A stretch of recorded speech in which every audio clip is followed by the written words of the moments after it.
يفقهوا قولي رب أعوذ بك من همزات الشياطين وأعوذ بك رب أن يحضرون قال الله سبحانه وتعالى أعوذ بالله من الشيطان الرجيم وما أرسلناك إلا رحمة للعالمين صدق الله العظيم. Muslimin dan muslimat yang dirahmati Allah, marilah sama-sama kita panjatkan rasa syukur kehadrat Allah Subhanahu wa taala. Malam ini sekali lagi dapat kita bertemu untuk sama-sama kita melihat dan kita memahami akan ayat-ayat Allah Subhanahu wa taala. Moga-moga dengan kita faham akan Al-Quran, kita faham serba sedikit daripada isi kandungannya, kita dapat menambahkan keimanan dan kita dapat beramal dengan ayat-ayat Allah Subhanahu wa taala. Semoga dengan amalan yang kita lakukan di atas keyakinan kita dengan ayat-ayat Allah dan di atas dasar kesedaran ini, moga-moga Allah Subhanahu wa taala menyelamatkan kita daripada fitnah akhir zaman. Dan suka untuk saya ingatkan kepada muslimin dan muslimat sekalian, usah kita terlalu bimbang dengan perkara-perkara yang berlaku mutaakhir ini. Kalau hari ini, sehari dua ini kita digemparkan dengan apa? Dengan satu fenomena yang menjadikan ramai orang dia jadi gawat. Apa dia? Ramai dah tengok dah. Tu hak yang terbit asap di Mekah tu, dia kata. Nampak berjerebu kala merah. Dah. Langit jadi kala merah, lepas tu jadi debu sampai kelam macam malam. Pagi macam malam. Lalu ramailah yang membuat pelbagai andaian. Ada yang kata ini tanda kiamat, ini merupakan tanda-tanda dunia dah nak habis, tak berapa hari, macam-macam lah. Sehingga mendatangkan kerisauan dan kebimbangan. Risau dan bimbang dengan keadaan kita hak banyak salah, banyak dosa tu bagus. Kita risau dengan kita ni belum banyak taubat, bagus. Moga-moga boleh bertaubat. Moga-moga boleh bertaubat. Tetapi persoalan yang timbul, adakah fenomena tersebut betul-betul tanda kiamat ataupun apa? Apakah ia sebenarnya? Kalau kita baca lagi, kita dengar lagi, kita teliti lagi, ada pula orang yang bagi pandangan sebenarnya tu bukan tanda kiamat, tu benda biasa berlaku tiap-tiap tahun di Mekah dan Madinah. Bila mana berlaku proses pertukaran musim.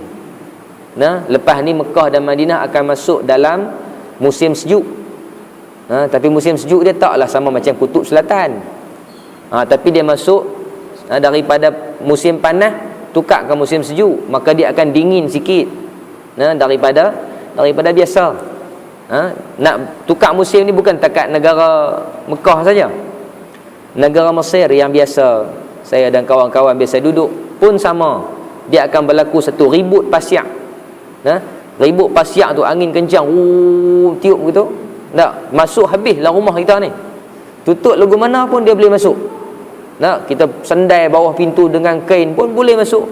Kita tutup betul-betul rapat tingkap ni, masuk juga. Jangan bimbang lah, masing-masing akan rasa. Lepas tu mulalah nak batuk, nak sendawa dan sebagainya, macam-macam pasal debu. Biasa. Biasa. Kemudian berlaku pertukaran musim. Itu adalah fenomena biasa yang berlaku.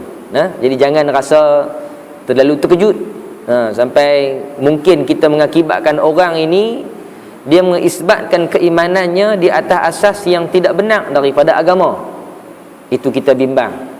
Ya bagus kalau kata kita boleh kaitkan dengan fenomena alam ini dengan nas, dengan Al-Quran, dengan hadis, mungkin bagus. Tetapi jangan kita kaitkan tanpa usul periksa. Kita bimbang, kita lebih banyak menyesatkan daripada kita bawa orang kepada pangkal jalan. Muslimin dan muslimat yang dirahmati Allah, marilah sama-sama kita renung ayat-ayat Allah Subhanahu wa taala daripada suratul Baqarah, bermula daripada ayat yang ke-30. Tengoklah malam ni takat mana kita larat baca. Takat mana kita boleh tengok ayat-ayat Al-Quran daripada surah Al-Baqarah ni. Jadi kita mula masuk kepada satu kisah yang menarik. Kisah Nabi Allah Adam alaihissalam. Firman Allah Subhanahu wa taala, a'udzubillahi minasyaitonir rajim. Wa idh qala rabbuka lil malaikati inni ja'ilun fil ardi khalifah qalu ataj'alu fiha man yufsidu fiha wa yasfiku ad-dima' wa nahnu nusabbihu bihamdika wa nuqaddisu lak qala inni a'lamu ma la ta'lamun wa 'allama adama al-asma'a kullaha thumma 'aradahum 'ala al-mala'ikati faqala anbi'uni bi asma'i ha'ula'i in kuntum sadiqin qalu subhanaka la 'ilma lana illa ma 'allamtana innaka antal 'alimul hakim qala ya adamu anbi'hum bi asma'ihim falamma anba'ahum bi asma'ihim qala alam aqul lakum inni a'lamu ghaibas samawati wal ard wa a'lamu ma tubduna wa ma kuntum taktumun wa idh qulna lil malaikati isjudu li adama fasajadu illa iblisa aba wastakbara wa kana minal kafirin wa qulna ya adamu uskun anta wa zawjukal jannah wa kula minha ragadan haitsu syi'tuma wa la taqraba hadhihi asy-syajarata fatakuna minadh dhalimin fa azallahuma asy-syaitanu 'anha fa akhrajahuma mimma kana fihi wa qulna ihbitu ba'dukum li ba'din 'adu walakum fil ardi mustaqarrun wa mata'un ila hin fatalaqqa adamu min rabbih kalimatin fataba alayhi innahu huwat tawwabur rahim qulna ihbitu minha jami'a fa imma ya'tiyannakum minni hudan faman tabi'a hudaya fala khaufun alaihim wala hum yahzanun walladzina kafaru wa kadzdzabu biayatina ulaika ashabun nar hum fiha khalidun. Shadaqallahul azim. Muslimin dan muslimat yang dirahmati Allah Subhanahu wa taala, kisah ini, kisah berkenaan dengan Nabi Adam ini, dia berakhir di ayat yang ke-39 di dalam surah Al-Baqarah ini. Baik, wa idz qala rabbuka lil malaikah, dan ketika berkata oleh Tuhan engkau ya Muhammad bagi segala malaikat. Wa idz qala, wa idz, bila mana wa idz dalam Quran kita jumpa wa idz itu dengan makna wadhkur, dengan makna wadhkur, dengan makna idz tu makna uzkur. Uzkur makna apa? Uzkur makna ingat. Sebab itulah kalau kita tengok terjemahan dalam Quran, dia akan bagi terjemahan wa idz itu dan ingatlah. Dan ingatlah maknanya wadhkur. Dia punya makna, dia punya tafsiran dia, jumhur ataupun ittifaq mufassirin menyatakan makna wa idz adalah wadhkur. Kita jumpa tak mana pun. Wa idz dengan makna wadhkur. Maknanya bila sebut wa idz, maknanya Allah Subhanahu wa taala suruh Nabi untuk peringat kepada manusia. Dan suruh Nabi peringat pada manusia artinya suruh orang yang waris tugas Nabi peringat orang lain pula. Dan tugas itu kita sambung sampailah hari ini, semua di kalangan kita ni saling ingat mengingatkan orang lain. Dan di antara perkara yang Allah Subhanahu wa taala suruh kita ingatkan ialah apa dia? Ingatkan orang tentang sejarah. Ingatkan orang tentang bagaimana tamadun kita dulu. Dan ini adalah salah satu kaedah bagaimana kita nak melihat bagaimana proses yang berlaku di dalam sejarah tamadun manusia, iaitu dengan melihat kepada sejarah para nabi dan rasul. Sejarah para nabi dan rasul. Ini merupakan kaedah untuk kita melihat bagaimana proses perkembangan manusia daripada satu tahap kepada satu tahap, daripada awal sampailah kepada kita pada hari ini. Baik, Allah Subhanahu wa taala suruh kita tengok dan suruh kita nilai. Maka Allah Subhanahu wa taala kata, berkata Tuhan kau ya Muhammad bagi segala malaikat, inni ja'ilun fil ardi khalifah. Inni ja'ilun fil ardi khalifah. Kata Allah Subhanahu wa taala bahawa aku hendak jadi pada dalam bumi ini gantian aku. Itu khalifah. Khalifah ni maknanya khalafa belakang. Khalafa makna belakang. Makna belakang ni maknanya membelakangi seseorang. Lepas mana seorang, belakang tu maknanya dia main kendian lah. Dia main belakang. Kita kata main belakang, dia main kemudian. Kita duduk depan, kita sampai dulu. Orang belakang sampai kemudian. Jadi khalifah ni maknanya orang yang main kemudian, menggantikan sesuatu. Itu makna khalifah. Itu makna khalifah. Kita sebut kata khalifah, khalifah tu kita kata ketua. Sebab apa? Kita tahu khalifah tu apa dia? Khalifah Yasin. Dah baca Yasin, kita mana ada khalifah Yasin mana? Buat tahlil, siapa dia khalifah tahlil malam ni oi? Cari khalifah. Khalifah tu makna ketua lah. Tak, itu makna hak kita faham. Tak? Tapi makna perkataan tu yang sebenar, maknanya orang yang menggantikan orang yang sesudah dia, ataupun orang yang menggantikan orang sebelum pada dia. Itu makna khalifah. Dan kata Allah dalam ayat ini kepada malaikat, Allah mewahyukan kepada malaikat, Allah berfirman kepada malaikat ketika itu untuk menjadikan di atas bumi. Maknanya apa? Sebelum manusia dijadikan, Allah Ta'ala dah siap dah adanya kehidupan, satu. Ataupun boleh juga kita maknakan di sini bahawa Allah Subhanahu wa Ta'ala menyatakan kepada malaikat bahawa akan adanya bumi, dan di sana akan ada penghuninya, yang aku nak jadikan penghuni tersebut adalah manusia. Kata sesetengah mufassirin bahawa dunia ini telah pun didiami oleh makhluk lain sebelum manusia dihantar. Nanti kita akan tengok ada dia punya petanda-petanda dia. Baik. Pada melulus segala hukumku, iaitu Adam, qalu ataj'alu fiha man yufsidu fiha wa yasfikud dima. Kata mereka itu, adakah Tuhanku hendak jadi padanya mereka yang berbuat fasid, kerosakan, buat rosak pada dalamnya, dan menumpah akan darah dengan berbunuh-bunuh seperti yang diperbuat Banu Al-Jan, golongan jin dalamnya pada masa dahulu daripada Adam. Maka menyuruh Allah akan malaikat menghalau akan mereka itu pergi di pulau-pulau dan bukit-bukit. Baik, malaikat bila mana Allah Subhanahu wa Ta'ala bagi tahu begitu, malaikat seolah-olah bertanya. Baik, jadi persoalannya, adakah pertanyaan malaikat ini dengan makna betul-betul mereka ni protes? Sedangkan kita tahu malaikat ini ialah makhluk Allah yang tidak pernah engkar perintah Allah. Jadi dalam kisah Nabi Adam ini, bila Allah nak menjadikan Nabi Adam, malaikat tanya ini dengan makna isti'lam. Isti'lam ni pada istiksyaf, dengan makna nak tahu sungguh, bukan dengan makna protes. Dia kata, buat apa bagi jadi manusia, hak buat rosak, bukan makna proses. Tetapi ini adalah bagaimana cara malaikat nak tahu maklumat daripada Allah Subhanahu wa Ta'ala. Kata mufassir, dia adalah kaedah isti'lam. Malaikat nak tahu hakikat sebenar kejadian manusia ni lagu mana, kerana belum ada manusia. Jadi malaikat tak tahu. Sedangkan Allah Subhanahu wa Ta'ala ilmunya tidak diukur dengan masa.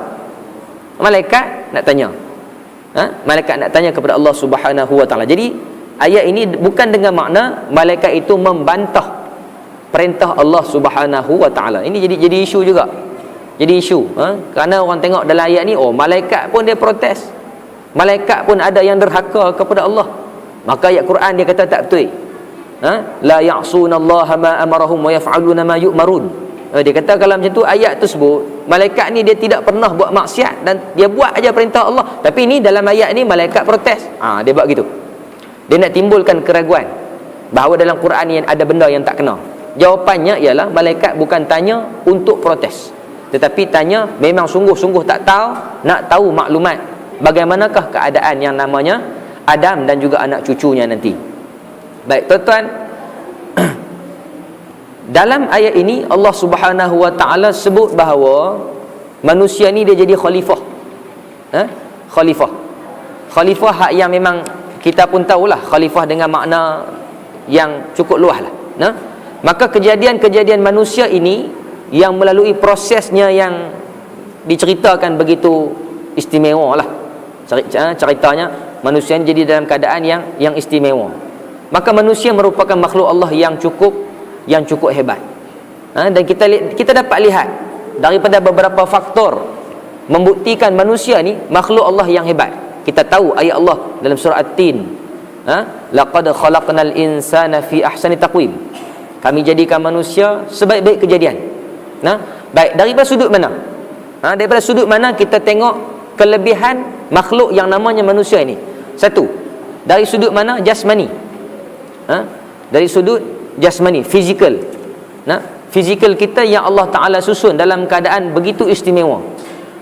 Hampir-hampir kita tidak jumpa makhluk Allah yang boleh tidur dalam keadaan terlentang. Terak banyak. Tak, terak banyak. Tapi terlentang, cari. Natang apa terak? pegang kucing, kaki tangan dia pegang bagi dia bernirak. Itu tak ci, lepas tengok dia pusing lah. Tak ada, hampir tak ada. Nah, ada binatang apa? Kuda tidak bernirak. Mana ada? Tak, ulang jauh sekali. Binatang apa tidak bernirak? Tidak apa? Tidak tu naik ke atas gitu. Tak ada lah. Semua ke bawah tak. Manusia ya tidak naik ke atas. Kecuali hak yang memang kaki tidak bernirak lah. Tidak langsung surah ramai-ramai pun dia bernirak. Huduh nampak kan? Ada. Nah. Tapi manusia kebolehan dia tidak boleh terlentang gitu. Nah, itu satu dari sudut jasmaninya. Kita tengok secara fizikalnya, logiknya manusia. Kita tengok beberapa contoh. Tangan ya, jari-jari kita Allah Ta'ala susun elok. Antara kita garu dengan kayu garu belakang tu dengan garu dengan jari, hak mana sedap? Jari lah sedap. Tinggal lagi tak sampai je tangan pendek. Tu yang cari batang kayu pergi rojoh kat belakang tu. Korek hidung, ambil ranting pokok korek hidung tengok. Cari rebeh hidung. Tak ni, jari hak kecil ni sedap ni. Sedap kami korek ni. Sampai tak sedap orang nak tengok dia duk gelintir-gelintir, piu jentik pergi kat orang. Sedap. Tak? Gigi. Tak, makan gigi palsu dengan gigi kekal, gigi betul. Hak mana sedap? Mana rasa apa gigi palsu? Tak ada rasa apa. Tak, apatah lagi kalau kaki palsu. Tu dia. Kaki palsu, ajak orang pakai kaki palsu jual main bola tengok.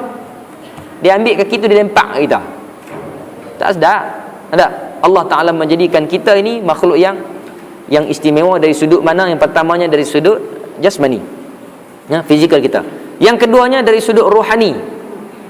Dari sudut rohani, kelebihan manusia ini Allah Ta'ala jadikan dia unsur jasmani, kemudian ada unsur rohani, roh ini pula Allah Ta'ala berfirman dalam suratul Rum. Allah Ta'ala sebut apa? Fa'aqim wajhaka lid-dini hanifa fitratallahi allati fataran nasa 'alaiha. Ayat ini dan surah Ar-Rum merujuk kepada apa? Merujuk kepada kejadian fitrah roh. Fitrah asal roh. Manusia bila dimasukkan ke dalamnya roh itu hanif, suci bersih. Dia bukan dalam keadaan kotor. Maka dengan sebab itulah bila mana seseorang dilahirkan, walau dia lahir daripada perut kandungan ibunya agama apa sekalipun, dia lahir dalam keadaan fitrah. Betul sabda Nabi SAW, kullu mauludin yuladu alal fitrah. Setiap orang lahir, setiap orang tak terkecuali. Dia ni beranak di Jerusalem ke, beranak di Paris ke, beranak dengan siapa ke mak dia, dia adalah fitrah suci, hanif, dan tidak termasuk daripada kekotoran-kekotoran dia. Lepas pada tu fa'abawahu, lepas pada tu bila mana dia berkembang membesar, barulah dia ini menjadi apa dia? Sama ada dia menjadi Yahudi, yuhawidanihi, ataupun dia jadi yunassiranihi wa yunassiranihi au yumajjisanihi, ataupun dia jadi majusi. Itu fitrah kejadian manusia dari sudut roh. Maknanya kalau manusia ini beranak baik, dia terus baik. Itu keadaan fitrah manusia. Kemudian yang ketiganya, kelebihan manusia dari sudut mana? Dari sudut dikurniakan kepada mereka akal. Otak boleh kata kebanyakan makhluk ada. Lembu ada otak. Kira dengan kita punya otak lembu besar ni. Otak kita kecil pada otak lembu. Ada? Dia otak lembu. Tapi otak lembu ada nilai apa? Boleh buat sup lah, sup otak. Tak? Otak manusia ada nilai dia. Tak? Ada dia punya kehebatan otak manusia ni. Orang buat kajian macam mana ada neuron, tak neuron apa semua. Tapi lembu tak ada teknologi dia untuk dia meneroka otak-otak lembu. Tak ada. Walaupun hak kita apa nama ni? Yang kita suka makan apa dia? Kita suka makan otak udang. Otak udang pun kita makan. Otak kita siapa makan? Siapa otak orang ni makan? Baik. Dari sudut akal, bukan saja kita ada otak, tetapi kita ada akal. Akal ini lebih. Akal ini yang lebih kepada manusia. Dengan akal ni kita buat macam-macam. Itu orang panggil manusia ni banyak akal. Banyak akal. Kalau sebut akal yang banyak, okey juga. Ni banyak akal makna lain. Banyak akal. Tak. Itu yang ketiga. Baik. Kemudian yang keempat, kemuliaan manusia dinilai dari sudut apa dia? Apabila manusia diamanahkan untuk bertaqarrub kepada Allah. Tugas mendekatkan diri kepada Allah merupakan satu kemuliaan. Allah Ta'ala tak suruh rumput rampai untuk bertaqarrub kepada Allah. Walaupun makhluk lain berzikir, lebah berzikir, duri-duri dalam hutan berzikir, burung-burung berkicauan berzikir sepanjang masa, tetapi mereka tidak disuruh untuk buat amalan mendekat diri kepada Allah seperti mana manusia. Kita ni disuruh buat ibadat tu supaya tak jauh daripada Allah. Pasal apa nak suruh dekat ni? Tak? Pasal apa tak bagi jauh? Dekat dengan Allah banyak faedah. Antara dia apa dia? Minta senang dapat bila duduk dekat. Allah Ta'ala kenal kita dan Allah Ta'ala bagi perhatian kepada kita. Kita susah, Allah Ta'ala tolong. Kita nak sesuatu, Allah Ta'ala perkenan. Itu dia. Ini kelebihan. Satu lagi daripada kemuliaan Allah Ta'ala bagi kepada manusia. Tugas mendekatkan diri kepada Allah. Yang kelima,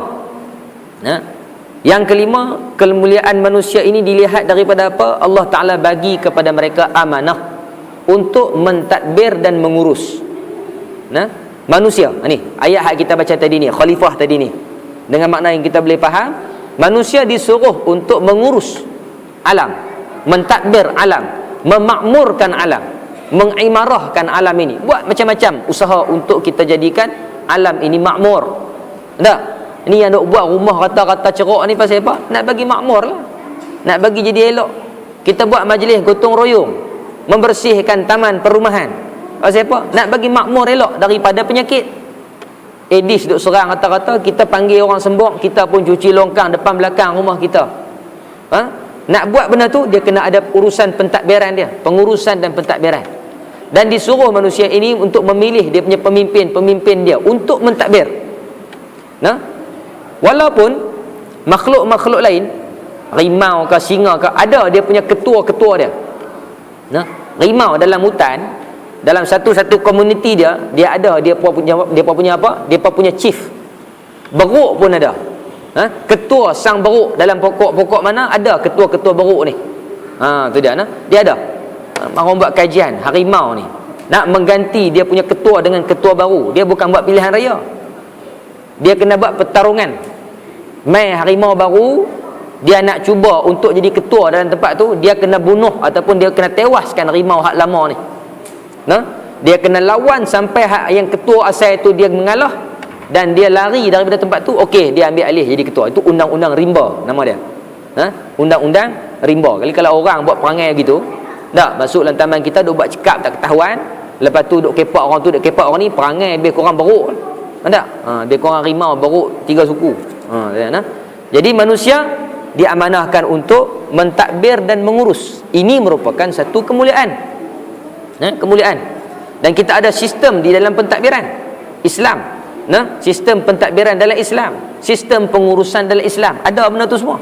Tak? Jadi ini merupakan satu amanah yang memuliakan manusia. Dan yang keenam, Allah Subhanahu wa taala memuliakan manusia yang namanya khalifah ini dengan diturunkan wahyu.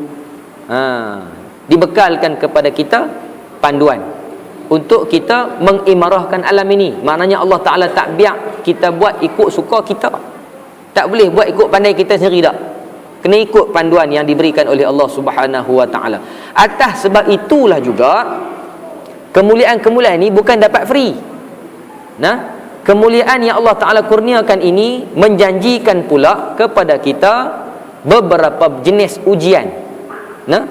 Beberapa jenis ujian yang diberikan kepada manusia. Yang pertama, ujian dalam bentuk kesusahan dan kekurangan.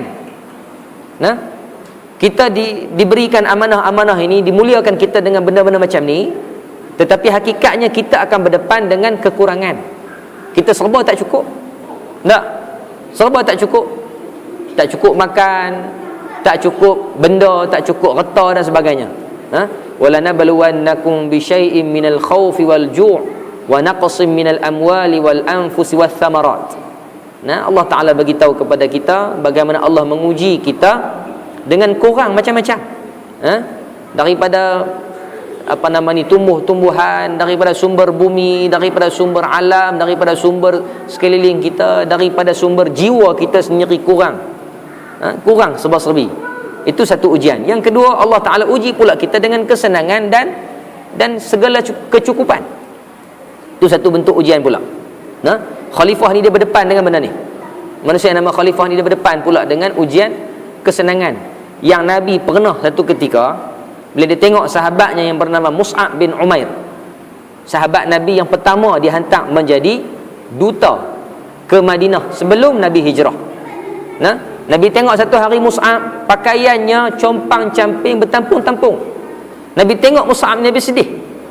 Mau tak sedih? Nabi kata, apa tahu Mus'ab tu siapa? Dia ni masa duduk di Madinah, masa duduk di Mekah dulu ni anak orang kaya, anak bangsawan, anak orang ternama. Dia tak pernah pakai pakaian melainkan pakaian yang lebih ataupun sama tarafnya dengan sutera saja. Nah, sutera maknanya zaman tu pakai pakaian buat daripada sutera. Tuan-tuan boleh bayang. Nah, duduk di Mekah, Madinah nak cari ulat sutera. Tak? Sutera tu dia buat pakaian, dia pakai pakaian yang macam tu. Maknanya bukan pakaian calang-calang punya pakaian, imported punya pakaian. Tak main. Jenis apa nama ni, rock walk punya pakaian tak main. Tak? Mahal-mahal. Bila dia terima hidayah Islam, dia kenal Rasulullah, dia bersama dengan para sahabat Nabi, dia tinggal segala jalan hidupnya yang dulu, dia tinggal kekayaan dia, meduk sekali dengan Nabi ni. Dia orang susah, dia sanggup dan dia berikrar tak mau balik dah hidup macam mana zaman dulu. Dia sanggup menjual kemewahan dia, lalu jadi seorang yang miskin dengan Nabi dan ikut perintah Nabi suruh buat apa dia buat. Mus'ab dia tengok begitu, Nabi tanya dekat sahabat, nah, macam manakah keadaan kamu nanti bila mana akan dilaburkan kepada kamu kemewahan dunia?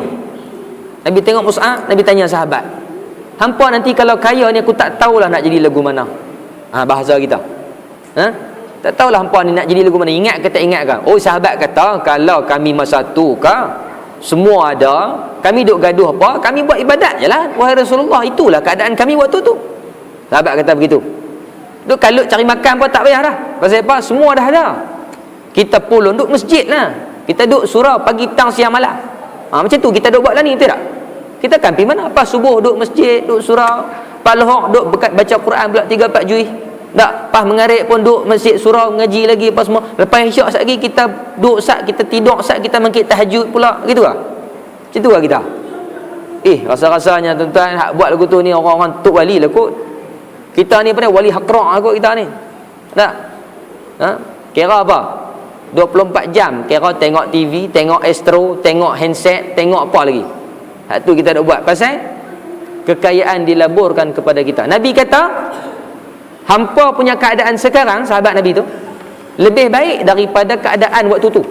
Nabi kata bukan seperti mana yang hampa kata tadi. Hak sebenarnya keadaan hampa lah ni lebih baik berkali-kali ganda daripada keadaan manusia pada waktu tu. Oh dia, tuan-tuan, keadaan mereka serba kurang, serba tak ada, serba tak cukup. Nah, masjid surau mereka tak ada lah buh aircon serupa kita. Kita buh aircon keliling. Nah, masjid buh aircon keliling. Mayan Jumaat lena sampai tu gak. Tak? Lena cereng, lena. Barakallahu alaikum, jaga. Habis dah. Tak? Buah aircon. Elok so buah aircon noh. Kipas angin suruh buah macam Jumaat tu buka tingkap biar hangat pergi pada muka. Tak? Bubuh aircon lena, tak buah aircon protes, payah. Tu dia keadaan manusia zaman sekarang. Tak apalah buah aircon tu tak ada masalah. Sat gitu tapi cabut pula aircon 3-4 biji ni sat lagi. Kacau. Ustaz kata kita jangan buh aircon tu dah. Nah. Baik.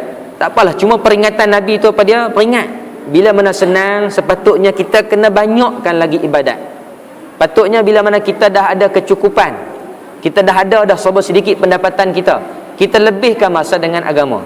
Nah, boleh tak kalau kita istiqamah paling kurang kita boleh baca Quran hari-hari. Paling kurang lah, lekeh-lekeh sangat satu muka. Koman lah tu. Tu kira koman. Satu muka sehari. Tu dia. Tak tahulah dan tak dan nak hafal perhabis sampai nak mati ni. Kemudian Allah Ta'ala uji manusia lagi dengan apa? Dengan ibadat. Ibadat hak kita buat ni merupakan ujian, tuan-tuan. Sedang atau tidak, ia merupakan ujian-ujian. Allah Ta'ala nak test kita. Nak test kita. Tabarakalladzi biyadihil mulku wa huwa ala kulli syai'in qadir alladzi khalaqal mauta wal hayata liyabluwakum ayyukum ahsanu amala. Allah Ta'ala nak tengok kita ni siapa yang paling baik amalan dia. Siapa hak paling baik amalan.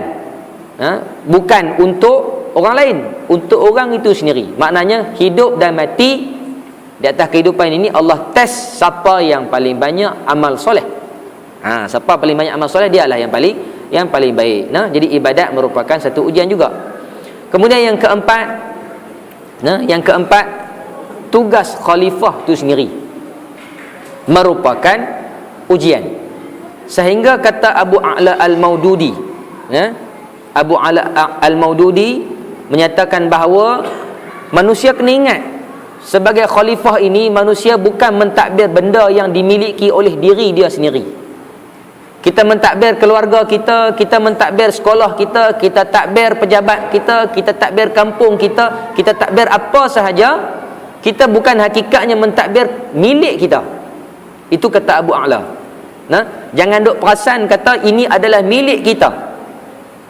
Jangan duk perasan kata suami kita tu milik kita. Sampai masa milik ke apa ke, dia tak akan jadi milik sampai bila-bila. Dia bukan. Dia sebaliknya apa dia? Dia merupakan mentadbir hak Allah Subhanahu wa taala yang diberi pinjam. Diberi pinjam. Tak usah kata banyaklah tuan-tuan. Kita tengok anak-anak kita. Mula-mula pada kecil lagi rapat dah kita. Rapat lah, nak kena dukung sedia-sedia. Beranak sebulan dua tu tak lekang pada mak dia, kat orang lain siapa pun tak mau. Macam dia kenal padahal apa pun tak reti, tapi dia kenal tu mak dia. Dia bau ke apa tak tahu.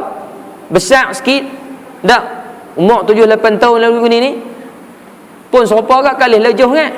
Dia tinggal tengok nyorok belakang dinding tu. Teriak tau ni. Lepas tu hilang atas apa nama ni Maidin tu. Pi Maidin hilang. Jenah ria dengar satu Maidin tu suara dia. Tak boleh jauh. Tapi boleh renggang sikit. Tak kena duduk dukung sampai kecil. Besar sikit lagi hantar pergi sekolah, tak mau balik rumah pula dah. Duduk dia asrama, kawan-kawan ajak pergi ronda musim cuti, tak mau balik rumah. Masuk universiti lagi tak mau balik rumah. Cemuih dia kata duduk di rumah hangat pula dah. Balik rumah pun siap-siap keluar pergi jumpa kawan pula, makin duduk renggang. Lepas dah menikah, habislah. Orang panggil apa? Lepas rumah. Bila lepas rumah tu kira-kiranya sekali-sekala kot balik tengok mak.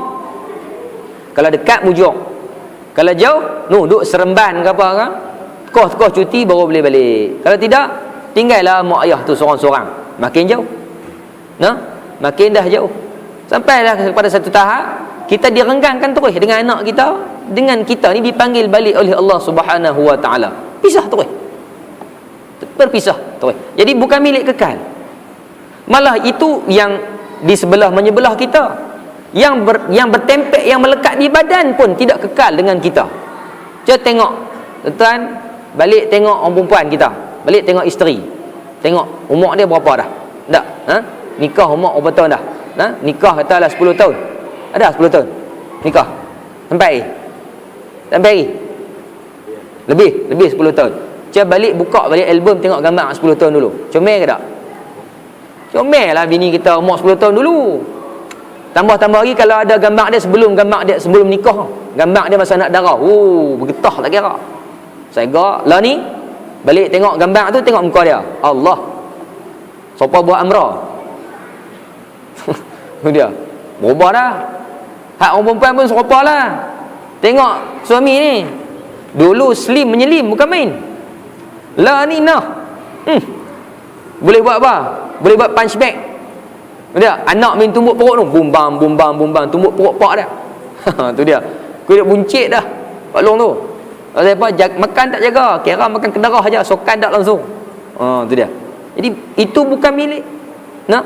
Mata kita daripada cerah dah jadi kelabu.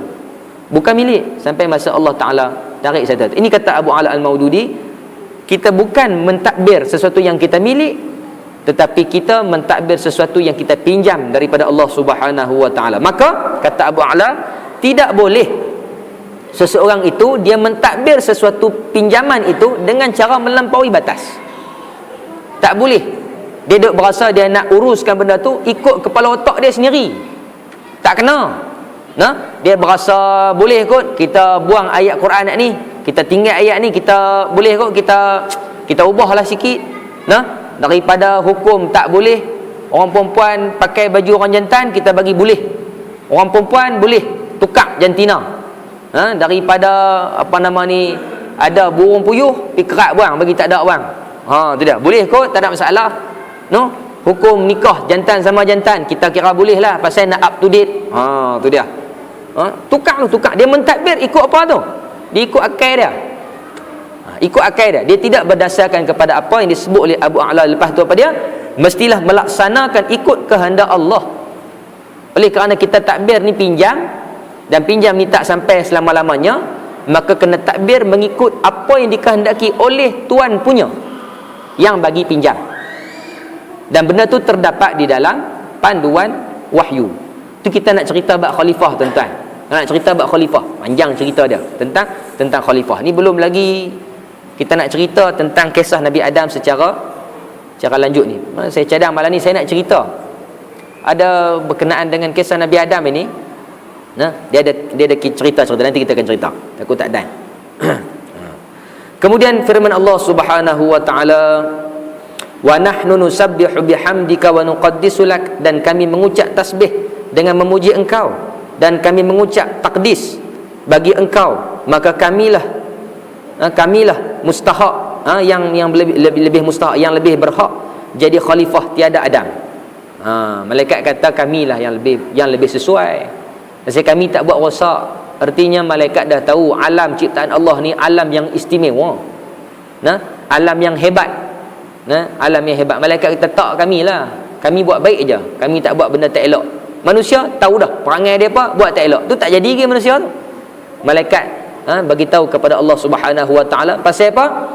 Pasal melihat kepada makhluk hak sebelum tu. Yang makhluknya namanya jin. Jin jadi dulu pada manusia. Jin ini dikatakan dalam tafsir ini, tafsir penuh ihsan ini, bahawa jin pernah duduk di dunia, kemudian dia buat rosak, punah ranah dunia ni. Dia buat bagi punah. Lalu malaikat kata nak cipta hak lain pula. Hak lain pula ni boleh jadi dia pun lebih kurang 2 kali 5, buat punah juga. Baik kami ni memang dah terbukti. Kami tak buat kerosakan, tak kamilah. Malaikat minta begitu kepada Allah.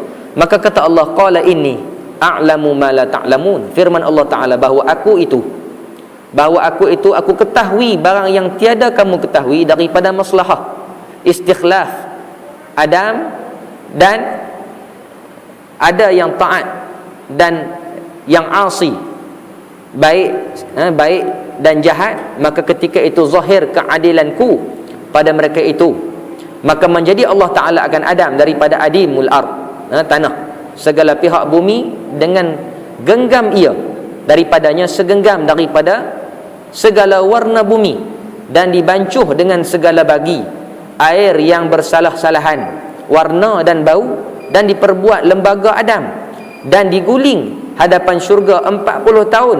Takajub sekalian malaikat daripada kejadian, dan ditiup padanya roh, maka jadi ia haiwanan hassasan, binatang yang bergerak-gerak, kemudian daripada jamat, yakni ketul.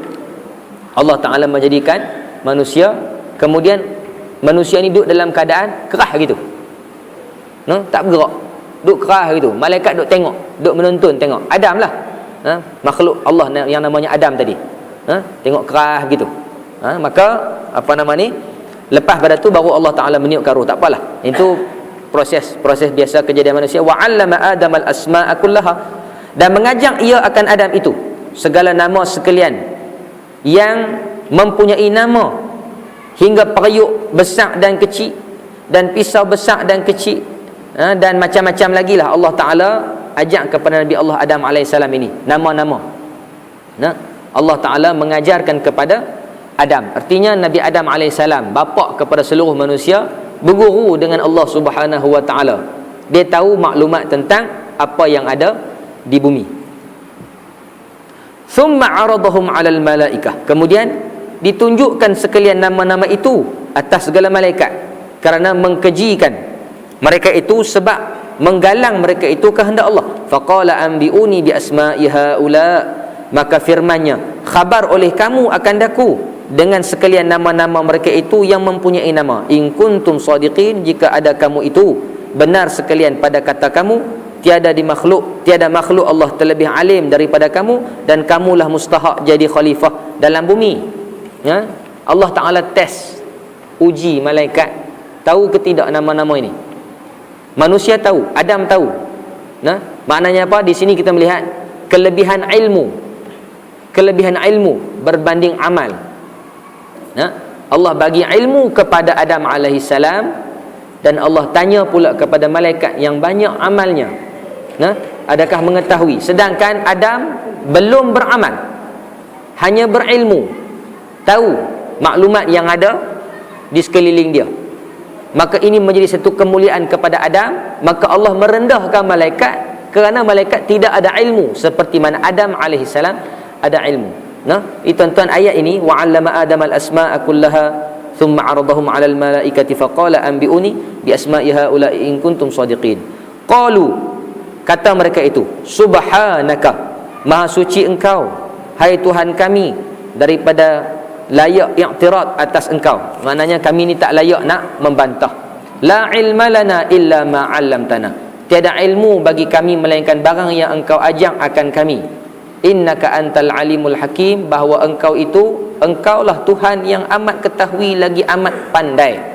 Ayat ini boleh kita amalkan untuk kita nak dapat ilmu.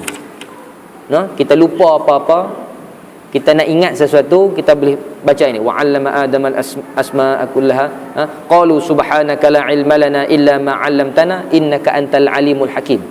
Bertawassul dengan ayat Quran ini supaya Allah Ta'ala ilhamkan balik apa yang kita lupa, ataupun ilhamkan kepada kita idea-idea apa kita nak buat.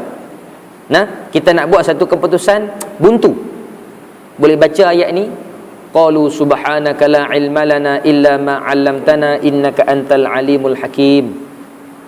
Tawajuh betul-betul minta supaya Allah Ta'ala bagi apa idea yang terbaik yang kita nak buat. Boleh kita amalkan ayat ini, kerana ayat ini memuji Allah Subhanahu wa Ta'ala akan ketinggian ilmu Allah Subhanahu wa Ta'ala. Tidak berhaklah malaikat untuk nak membantah. Malaikat kata kami bukan berhak untuk nak bangkang, kerana ilmu engkau ya Allah, innaka antal alimul hakim, maha mengetahui dan maha bijaksana, tahu segala-galanya, tidak ada yang terselindung daripada ilmu Allah Subhanahu wa Ta'ala. Qala ya Adamu anbi'hum bi asma'ihim, firman Allah, hai Adam, khabar oleh kamu akan mereka itu dengan segala nama-nama mereka itu. Maka Adam pun memberikan nama-nama itu, tiap-tiap suatu dengan namanya dan hikmatnya dan gunanya yang dijadi kerananya. Tu dia, Adam cerita benda ni untuk apa kelebihan dia, cerita balik. Itu mungkin sebagai satu bukti bahawa makhluk Allah yang bernama Adam, yang kata manusia ini, ada kelebihan.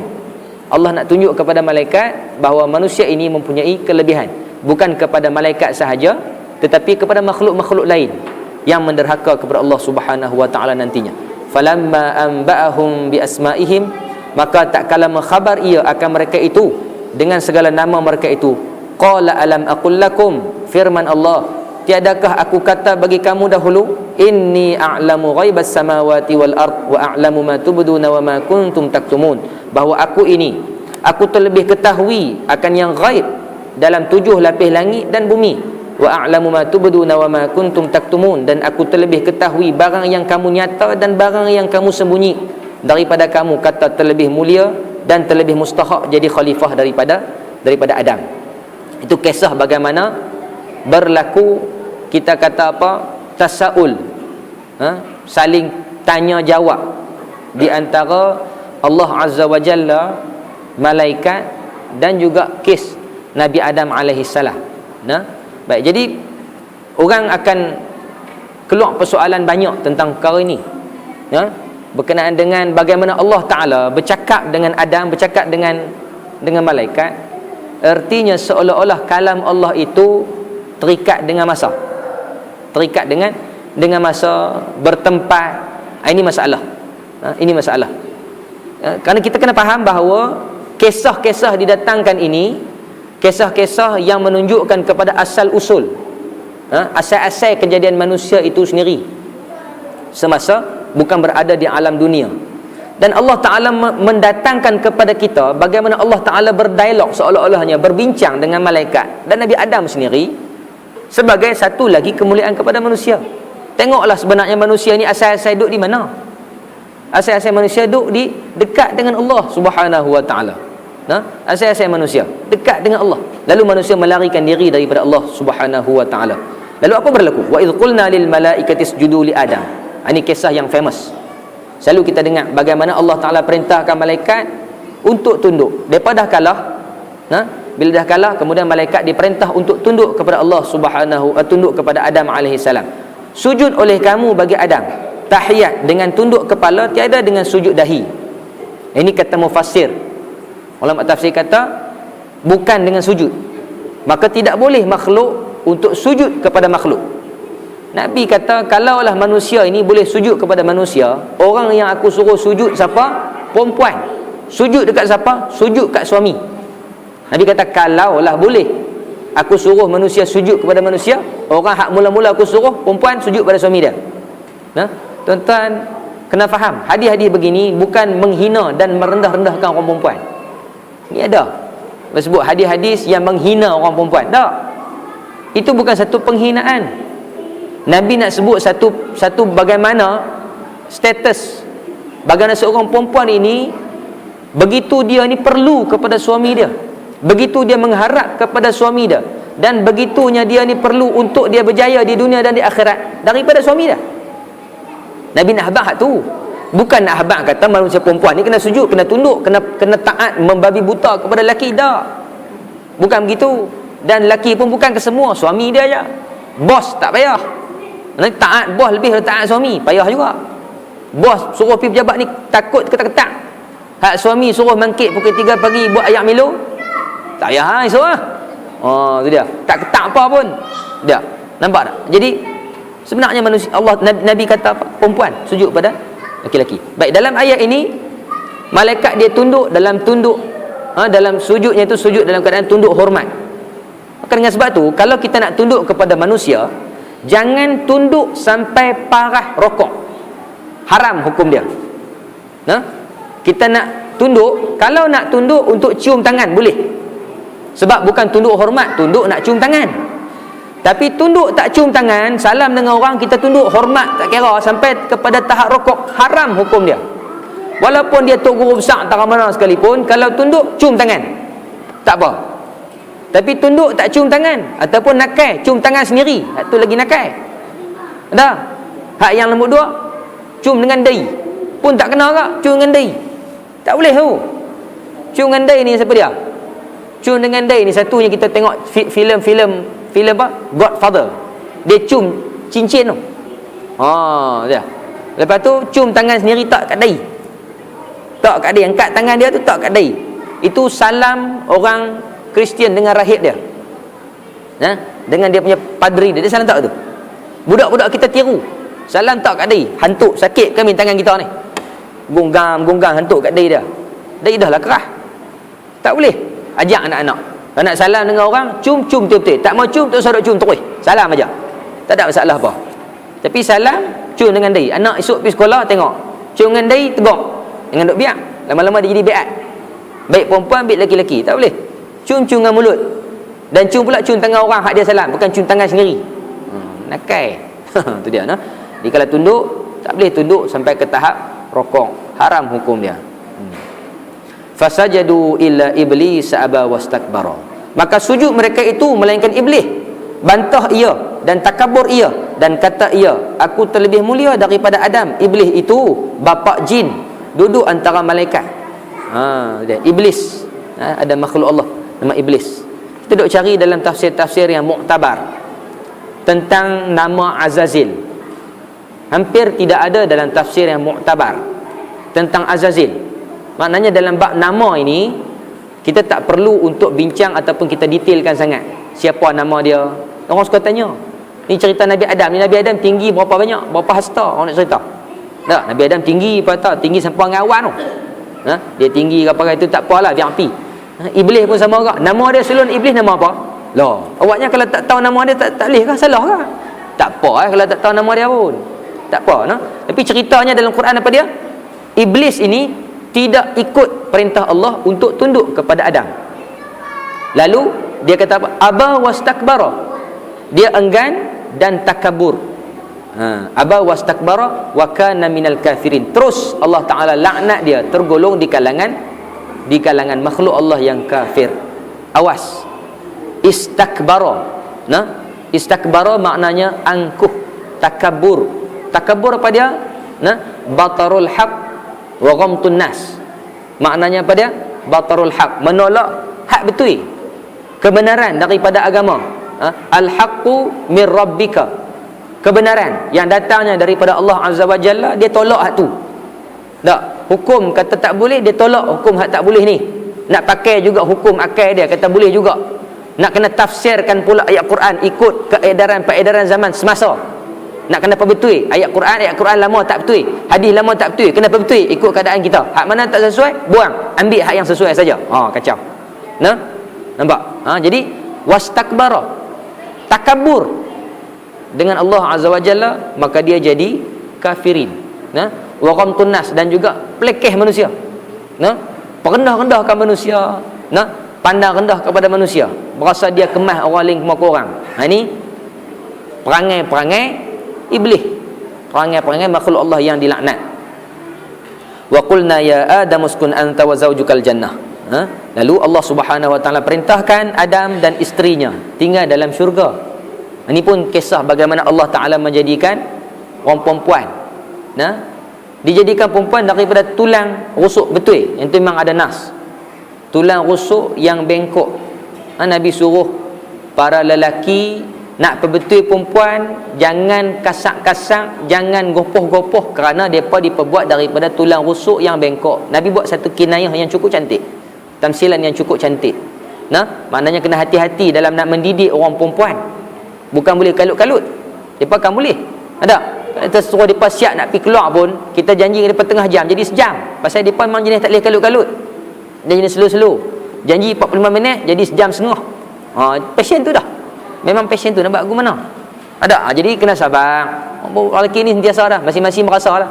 Lama-lama kita pun cekap lah. Tak? Daripada kita duk target tengah jam, abang tak mahang 15 minit lah siap. Padahal target tengah jam. Di 15 minit jadi tengah jam, tak apa. Okey lah. Itu dia. Baik. Jadi Allah Ta'ala menjadikan isterinya di dalam syurga. Dalam syurga, fakula min wa kula minha ragadan haitsu syi'tuma, dan makan oleh kedua kamu daripadanya akan makanan yang luas di mana tempat kehendak kamu, kedua kamu. Maknanya manusia ini diciptakan Allah fitrahnya makan. Fitrahnya makan. Jadi kita ni kalau buat program, benda yang paling mahal apa dia? Makan. Program makan, mengaji kalau dan. Itu dia. Makan kena sedia dulu. Mengaji tengoklah, tazkirah kalau sempat kita buat. Makan kena ada. Itu dia. Baik. Jadi makhluk Allah Ta'ala yang namanya Adam dan isterinya ini makan dalam syurga. Wala taqraba hadhihi syajarah, dan jangan kamu hampiri pokok ini, fatakuna minadh zalimin, nescaya kamu akan menjadi di kalangan orang yang zalim. Fa azallahum asyaitanu anha. Kisah bagaimana syaitan menipu Adam. Baik. Di sini saya nak bawa ni, mungkin tak sempat habis malam ni, kita berhenti takat ayat ini.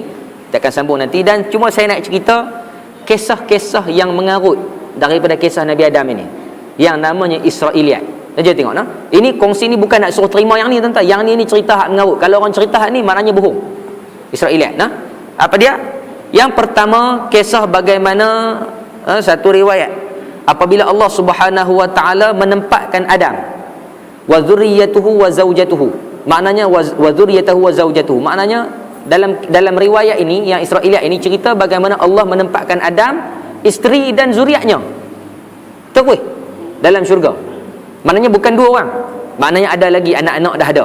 Ini kisah-kisah tak betul. Baik. Kemudian wa nahahu 'anis syajarah. Lalu Allah Subhanahu wa taala melarang dia daripada menghampiri satu pokok. Wa hiya thamaratul lati nahallahu Adam anha wa zaujatuhu. Dan ia merupakan pokok yang ditegah Allah Subhanahu wa taala, yang Allah Taala tegah Adam dan isterinya makan daripadanya. Falamma arada iblis ayastazillahuma dakhala fi jawfil hayyah. Ini hak yang merapu. Apabila syaitan cuba untuk menipu, dia pun masuk ke dalam seekor ular. Mula dah. Ini hak mula-mula hak yang merepek ni. Syaitan, iblis tadi ni, hak yang derhaka tadi ni, dia nak tipu, dia masuk dalam ular. Wa kanat lil hayyati arba'atu qawaim. Dan ulang itu mempunyai 4 kaki. Tu dia kisah dia. Jadi kalau kita baca kisah ni, kita boleh tahu ni kisah ni bohong, tipu. Kemudian ka'annaha bakhti, seperti mana unta. Ulang tu macam unta, dia ada kaki 4. Jadi iblis tu masuk dalam ulang tu macam unta. Ahsanu dabah khalaqah Allah. Binatang melata hak paling cantik yang diciptakan oleh Allah Subhanahu wa taala. Ini kisah Israiliyat. Falamma dakhalatil hayyah al-jannah kharaja min jawfiha iblis. Apabila binatang tadi ni, ulang tu masuk dalam syurga. Ulang tu hak yang siapa nak kata ulang ke unta tak tahu. Tapi kalau kata unta, ulang pula, kata ulang unta pula. Masuk dalam syurga, iblis pun keluar melalui rongga dia. Ini buat filem syok ni. Buat filem seronok lah ni. Fa akhadha min asy-syajarah allati nahallahu anha Adam wa zawjatuhu. Kemudian dia pun pergi petik daripada pokok tu. Ni iblis. Dia pergi ambil buah daripada pokok tu, dia bagi dekat isteri dia. Kemudian faja'a biha ila Hawa, dia bagi kepada isteri Adam. Qala unzuri ila hadhihi asy-syajarah ma atyabu rihaha wa atyabu ta'maha wa ahsanu launuha fa akhadhat Hawa fa akalat minha. Dia pujuk. Dalam kisah ni dia pujuk, cantik lah, buah dia sedap lah, buah dia manis lah, apalah, wangi lah, apalah. Bagus, tak kira hang makan lah. Maka Hawa pun makan. Thumma dhahabat ila Adam, kemudian Hawa tu bawa pula. Hawa bawa buah tu pergi jumpa suami dia, Adam. Faqalat lahu mithlu dhalika hatta akala minha. Dia pergi jumpa, kemudian dia suruh, dia pujuk suami dia untuk makan. Dia pujuk macam mana iblis pujuk dia. Kemudian dia suruh Nabi Adam makan, Nabi Adam pun makan. Fabadat lahuma sawatuhuma, lalu terdedahlah seluruh pakaian mereka.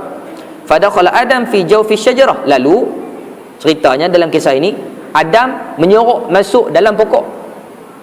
Ni kisah dia kata Adam masuk dalam pokok. Fanadahu rabbuhu, lalu Allah Taala mai panggil, wahai Adam, ya Adam aina anta. Dia kata begitu. Allah Taala mai, Allah Taala cari, Adam hang duduk tak mana? Tu dia kisah dia, Allah Ta'ala mai cari Nabi Adam. Allah Ta'ala tak tahu Nabi Adam duduk dalam pokok tu. Dia kata, wahai Adam, aina anta, hang duduk tak mana? Kemudian qala ana huna ya rabbi. Adam jawab, aku duduk tang ni. Sopan punya cilut pula dah. Jaga baik-baik. Ni hadis-hadis ni kalau ada cerita macam ni, jaga baik. Ala takhruj, anta mau keluar ke? Qala astahyi minka ya rabb. Aku malu. Aku malu kepada engkau wahai Tuhanku. Qala mal'unatul ard allati khuliqat minha. Yang ni celaka sungguhlah, yang diciptakan daripada bumi ni memang tak guna. Allah Ta'ala laknat Nabi Adam dalam kisah ni. Laknatu yatahawwalu umruha syaukan. Jadi Allah Ta'ala laknat dia. Kemudian apa lagi? Qala ya Hawa, Allah Ta'ala apa nama ni? Allah Ta'ala laknat Hawa dalam hadis ni. Antil lati gharrat abdi, hanglah sebenarnya yang menipu hamba-Ku ini. Allah Ta'ala laknat Hawa tu. Fa innaki la tahmalina hamalan illa hamaltih kurhan. Lalu Allah Ta'ala kata apa? Hang dah nanti hang akan mengandung, dan mengandung ni mesti sakit punya. Kata kalau tu mengandung sakit ni pasal Allah Ta'ala laknat dulu. Kisah ni nah. Fa idza aradta an tad'i ma fi batnika ashraftu 'ala al-maut mirara. Kemudian Allah Ta'ala kata apa? Bila mana engkau nak melahirkan kandunganmu itu, maka engkau ini apa nama ni, Allah Ta'ala muliakan dia dengan kelebihan macam mana kemuliaan orang yang matilah, mati apa nama ni, mati syahid gitu. Qala lil hayyah. Kemudian Allah Ta'ala laknat ulang tu pula. Ulang tadi ni, antil lati dakhala al mal'un fi jawfika hatta gharra 'abdi mal'unah anti. Laknat tatahawwalu qawaimuka fi batnika. Allah Ta'ala kata dekat ulang tadi ni, hanglah punya pasal sampai hamba-Ku kena tipu. Oleh itu engkau disumpah kaki-kakimu masuk dalam perut engkau. Dia kata jadi ulang tak ada kaki ni pasal kena sumpah dengan Allah Ta'ala dalam syurga. Kisah ni tu dia. Ni kisah yang kata Israiliyat ni. Wala yakun lak, melainkan daripada bumi saja. Maknanya melata je dia ni, tak boleh bangkit. Anti udwatun bani Adam, dan hang akan menjadi musuh kepada anak Adam sampai bila-bila. Wahum a'da'uka. Qala Amr qila li Wahab. Ini kisah yang satu kisah bagaimana kisah yang disebut sebagai Israiliyat. Kisah-kisah yang direka-reka oleh golongan Israel, Bani Israel yang nak menipu yang nak menipu umat Islam. Jadi kisah ni sebenarnya para mufassir tak bawa, tapi orang lain seluduk masuk kisah ni dalam tafsir mereka. Dan benda ni ada dalam tafsir-tafsir muktabar, tafsir Ibnu Jarir At-Tabari ada. Tapi kisah-kisah ini kisah yang diseluduk masuk, bukan asal yang dikarang oleh para mufassir tersebut. Jadi kita kena tahu juga kisah-kisah yang Israiliyat ini dalam kisah-kisah Quran. Dan kebanyakan kisah Israiliyat ini ada pada kisah para nabi dan rasul. Di setiap kali kita sampai kepada kisah nabi dan rasul, kita akan belek tengok apakah kisah-kisah Israiliyat. Nanti kita akan jumpa, boleh dikatakan setiap kisah rasul ada Israiliyat yang direka. Sehingga kadang-kadang tu menghina para nabi dan rasul, dan kadang-kadang mendewa-dewakan nabi dan para rasul lebih daripada tahap manusia biasa. Ini tujuan kisah-kisah Israiliyat. Tentu ada lagi, ada panjang lagi kisah dia ni. Ponok kita baca kisah ni jadi sopan macam penglipu lara pula kalau baca ni. Nanti kita akan sambung lagi. Dia ada lagi 2-3 kisah tentang Nabi Adam alaihissalam. Bagaimana Nabi Adam Nabi Adam duduk dalam syurga, kemudian kisah Nabi Adam keluar daripada bumi, keluar daripada syurga pun ada kisah-kisah dia. InsyaAllah nanti kita akan tengok bagaimana kisah tersebut. Nanti kita akan sambung pada wa qulna ya Adam uskun anta wa zawjukal jannah wallahu a'lam.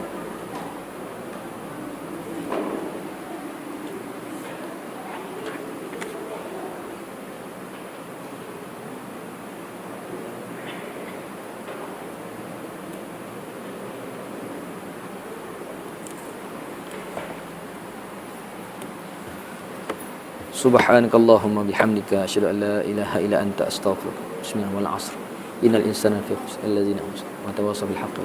Bismillahirrahmanirrahim wal 'asr. Bismillahirrahmanirrahim. Alhamdulillahirabbil alamin.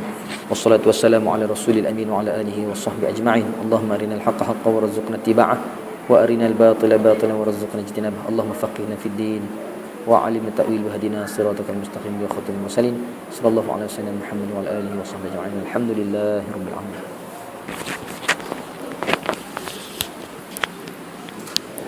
العالمين.